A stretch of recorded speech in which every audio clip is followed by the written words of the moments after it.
এগুলো দিয়ে আসলে কিছু হবে না। আর নির্বাচন হবে, এই ঐতিহাসিক নির্বাচন, এগুলো আমরা আমাদের সাবেক প্রধানমন্ত্রী শেখ হাসিনার কথায় শুনতে শুনতে শুনতে আমাদের কান ঝালাপালা। নির্বাচন হয়েছে, ওনার মতো নির্বাচন হয়েছে। প্রফেসর মোহাম্মদ ইউনূসের উৎসব মুখর আর ঐতিহাসিক নির্বাচন হতে পারে, আমি যদিও দেখি না, কিন্তু সেই নির্বাচন ঐতিহাসিক হবে ওই রকম, হয় ভোটারবিহীন, না হয় সংঘাতময়, না হয় আগে তো দিনের ভোট রাতে হয়েছে, এবার হয়তো দিনের ভোট আগের দিন দিনেই হয়ে যাবে। উনি নিজেই তো বলেছেন কয়েক মাস আগে যে এখন নির্বাচন হতে ব্যালট বক্স ছিনতাই হয়ে যাবে। ব্যালট বক্স যেন ছিনতাই না হয় তার জন্য কি প্রস্তুতি নেওয়া হচ্ছে, কি কার্যক্রম গ্রহণ করা হচ্ছে। বলা হচ্ছে বিগত 3 নির্বাচনে যারা বিভিন্ন জায়গায় কাজ করেছেন তাদের কাউকে রাখাবে না। কাদের আপনি রাখবেন? তাদের কি প্রস্তুত করা হয়েছে? তারা কারা? তারা কোন দলের সমর্থক? আমরা কি জানি? জানি না। হয়তো বিএনপি জানে, নতুবা জামাত জানে, নতুবা অন্য কেউ জানতে পারে, আমি আপনি জানি না। বিএনপি তো ওই যে বলতে বলতে আমার এখন খারাপই লাগে, কারণ আমি নিজেই মনে করেছিলাম এই দলটা হয়তো মধ্যপন্থার একটা রাজনীতির এই পরিবর্তিত সুযোগে, যেহেতু অন্য কোনো বড় দল নেই, তাদের একটা সুযোগ তৈরি হয়েছে এবং তারা তো জিতেই বসে আছে এমন একটা ভাব। কিন্তু যেখানে তাকাই সেদিকেই তাদের হার দেখি। শেষ পর্যন্ত চাকসু নির্বাচনেও তারা হারলেন, রাকসুতেও তারা হারবেন, যেখানে যা হবে সবটাতেই তারা হারবেন। ভবিষ্যৎবাণী ছুটে হাঁটো জিততে পারেন। কেউ আবার বলবেন না, এই আপনি তো বলেছিলেন হেরেছে, আমাদের তো একটা এজিএস জিতেছে চাকসুতে। সরি, ওই জেতা তারা জেতা মনে করতে পারেন, বলতেও পারেন।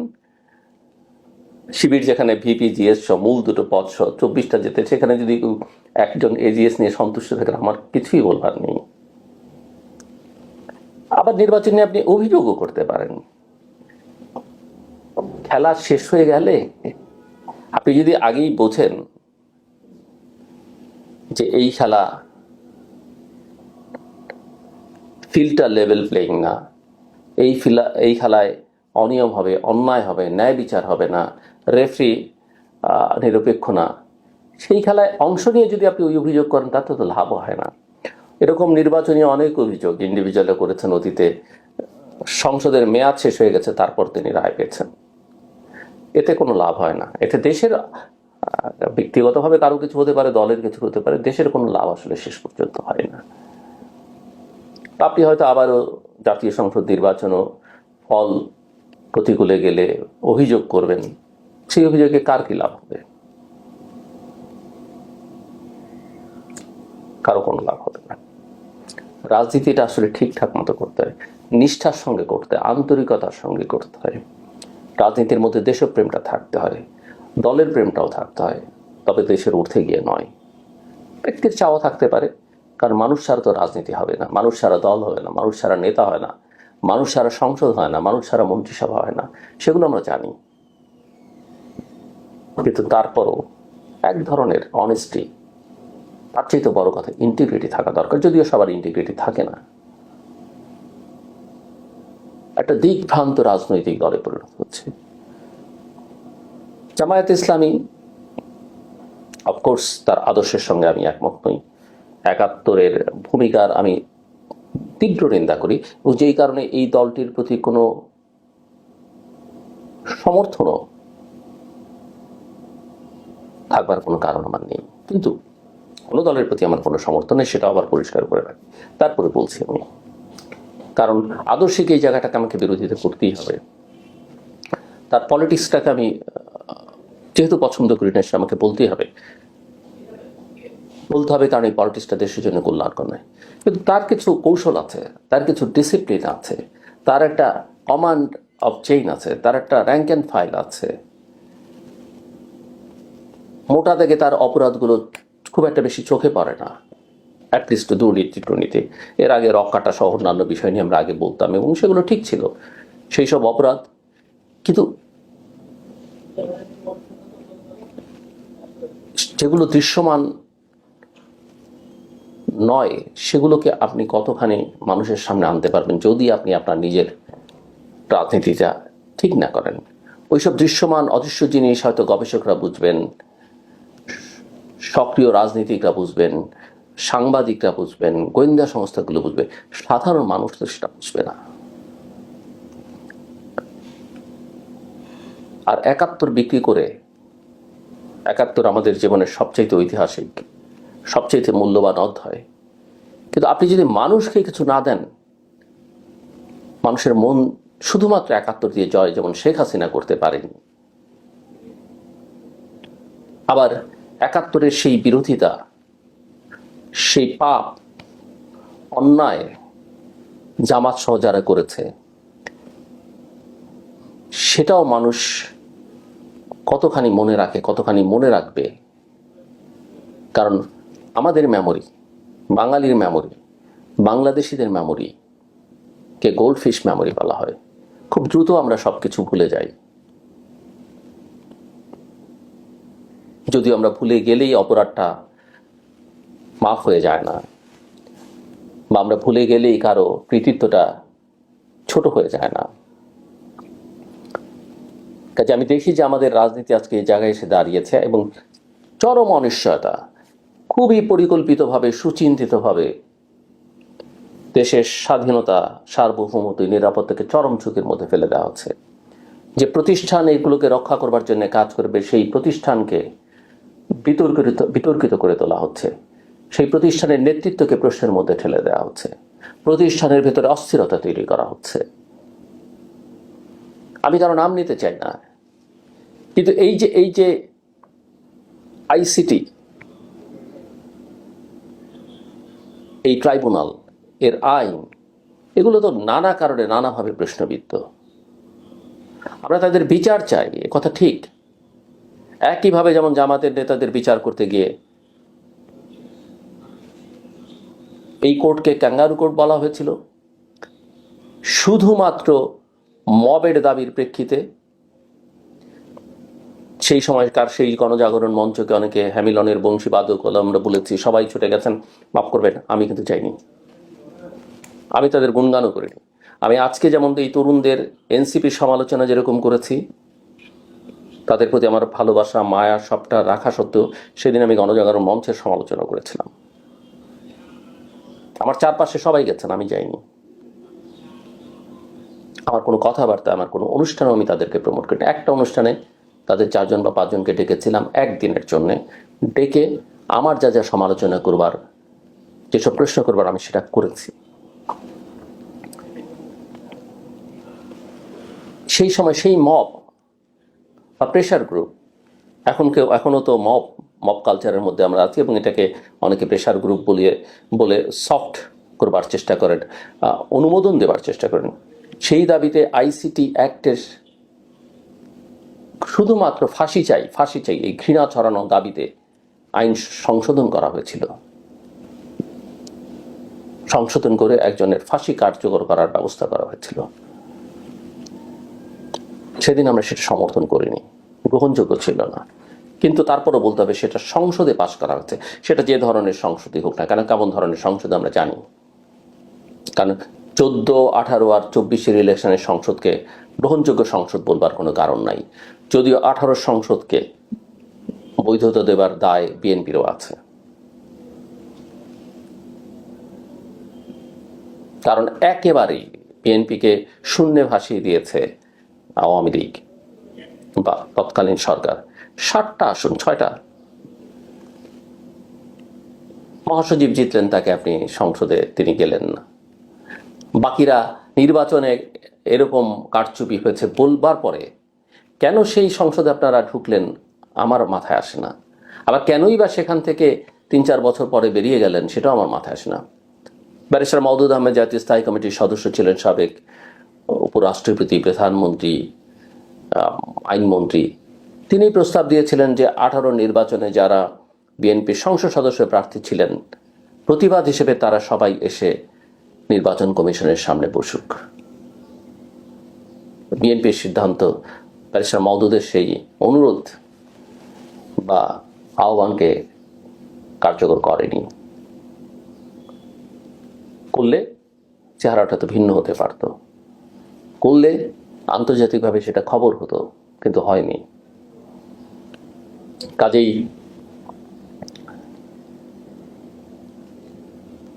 এই যে চাপের মধ্যে পড়ে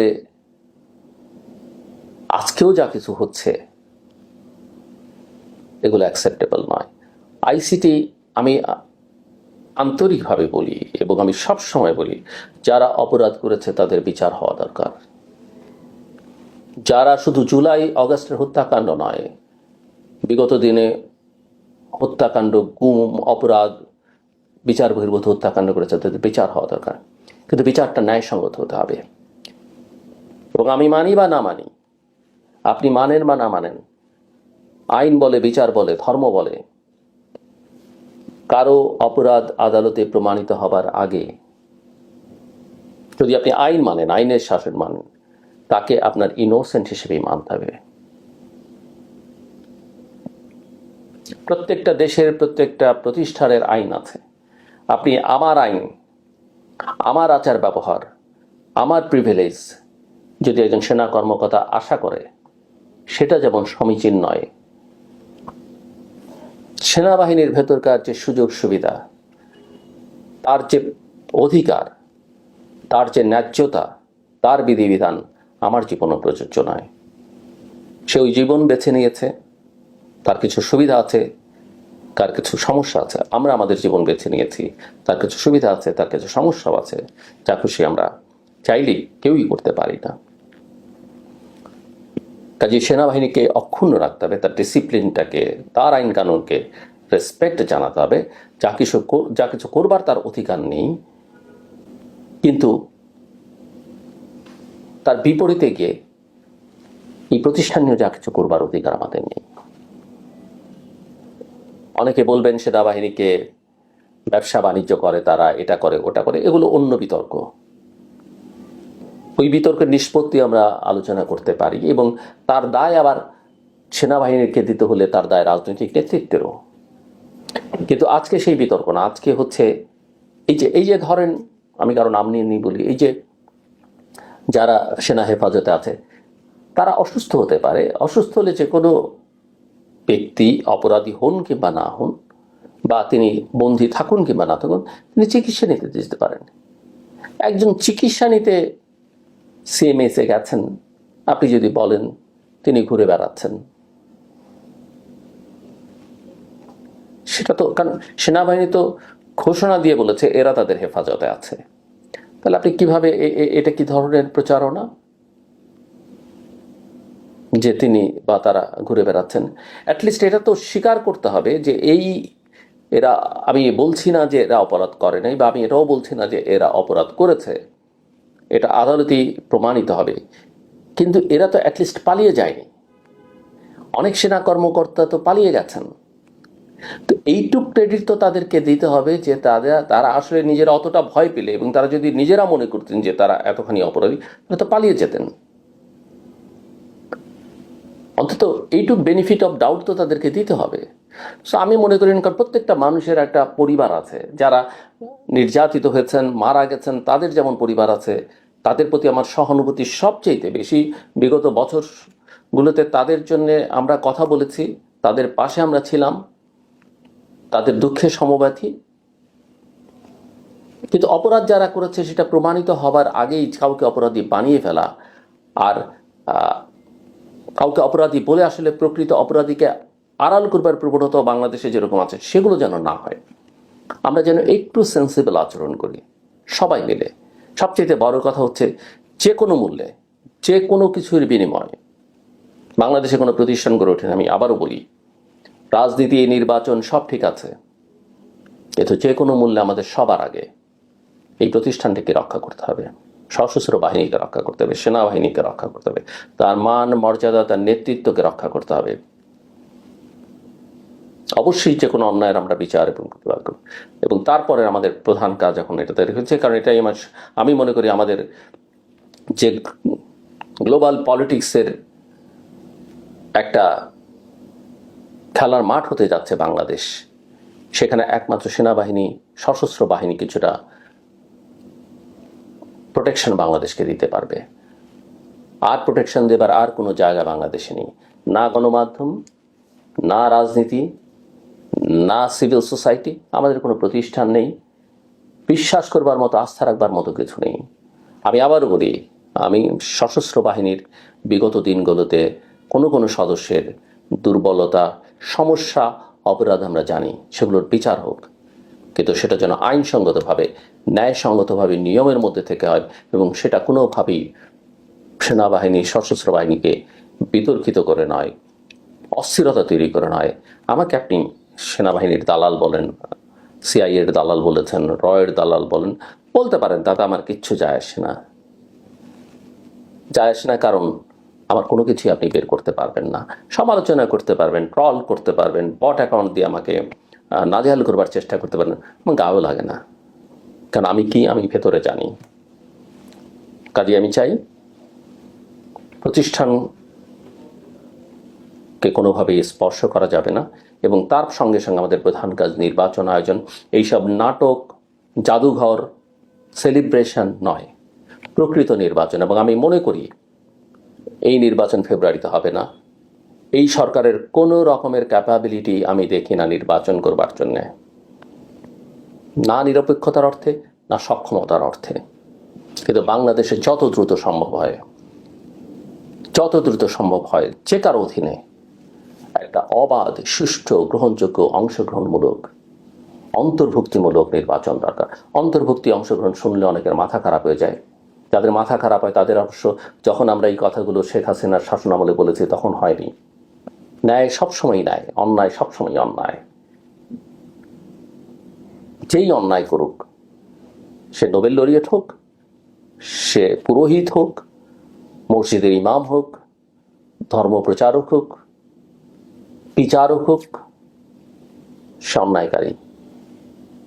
আর যে ন্যায় কথা বলবে সে যত অসহায় হোক, দরিদ্র হোক, দুর্বল হোক, এমনকি তার যদি 100টা দোষ থাকে, কিন্তু একটা ন্যায় কথা বললে সেই একটা ন্যায় কথা, এবং তার পেছনে যদি কোনো অসৎ উদ্দেশ্য না থাকে, সেই ন্যায়টাকে ন্যায়ই বলতে হবে। আমার কথা শুনবার জন্য অসংখ্য ধন্যবাদ।